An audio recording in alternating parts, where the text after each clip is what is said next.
In this video, I'm going to talk about indefinite integrals and kind of introduce the basic formulas for indefinite integrals. As you know from the fundamental theorem of calculus, if you have a function f that is continuous on some closed interval a comma b, then this function has antiderivative. That antiderivative, the standard one that you're used to, is defined as integral a to x f of t dt. So that's the one you have seen. So this is an antiderivative of f. That means if you take the derivative of this function, you will get f. Now let's call it maybe uppercase f. Okay, uppercase f of x. So in essence, f prime of x is equal to uppercase f prime of x is equal to lowercase f of x. That's what it says. And the notation that we used for indefinite integral is this, basically integral f of x dx. So this in essence is telling you that this is nothing but antiderivative of the function f, lowercase f, and we normally denote it by f of x, uppercase f of x. Now, this function is not necessarily a unique function up to a constant. So, this is a class or a family of functions. They differ by a constant. Why? Because if you take the derivative of this function, you should get f, right? But derivative of f or the derivative of f plus c, both of them is going to give you, by the way, f, lowercase f, right? So, these functions, the antiderivatives are a family of functions and they differ by constants.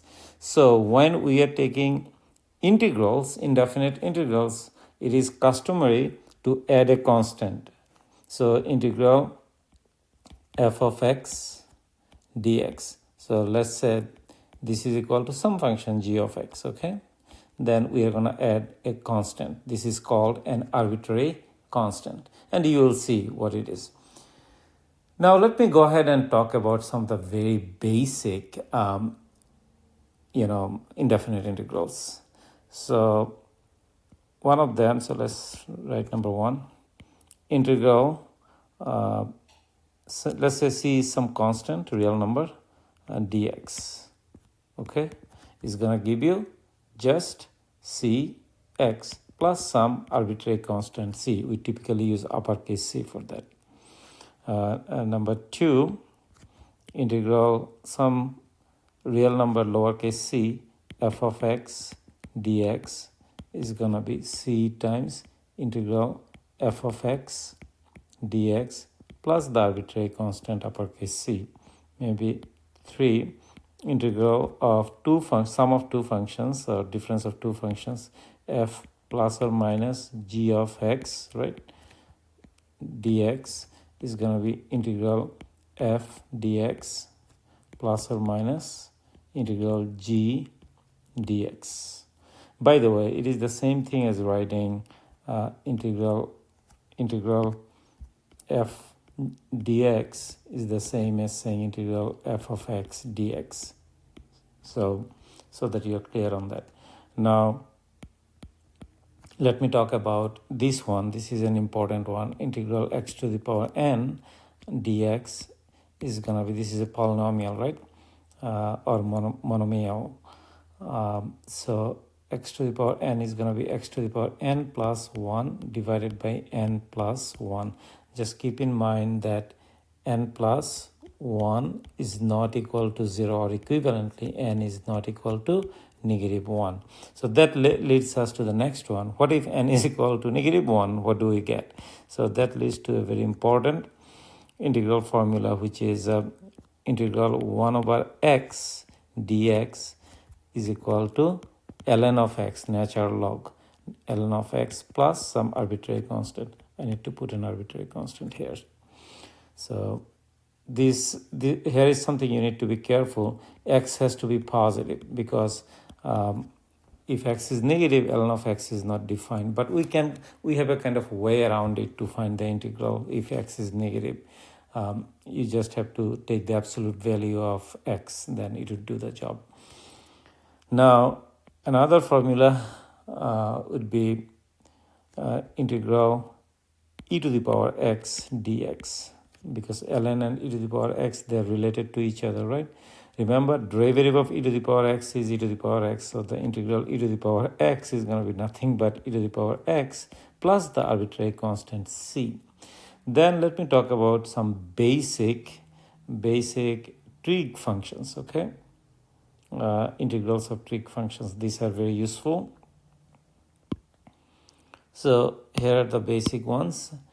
Integral, so number 7, integral sine of x dx is going to be equal to negative cosine of x plus c.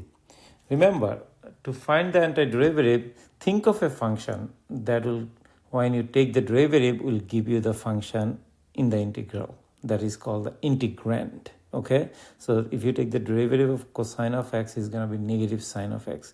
Then negative times negative is going to make it positive. So negative sine of x, and then that's the derivative of cosine, right? Then minus is going to give you sine of x. So number 8, integral cosine of x dx, which is just simply sine of x, because derivative of sine of x is cosine of x plus arbitrary constant c.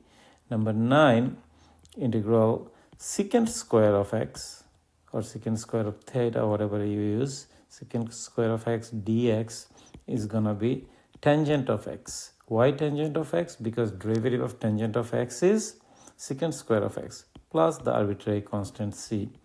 Number 10, integral secant x times tangent x dx. So antiderivative of this is going to be secant of x, because derivative of secant of x is secant x times tangent x plus the arbitrary constant c. Let's see, number 11, integral cosecant square of x dx, which is going to be negative cotangent x, because derivative of cotangent x is negative cosecant square of x, okay? And negative is going to make it positive plus arbitrary constant c. And then number 12, integral cosecant x times cotangent x, okay, is going to be negative cosecant x plus arbitrary constant c. So I think I have covered most of the basic formulas for indefinite integrals. If you know these basic formulas, which are easy to remember, then you should be able to do basic indefinite integrals. So some of the important ones, particularly remember this guy. You are going to be using it a lot. An integral of ln of x. All of them are actually important than basic trig integrals. So if you know these integrals, basically this will help you find the general integrals for some of the fundamental functions. I hope that this discussion was helpful. Thank you very much.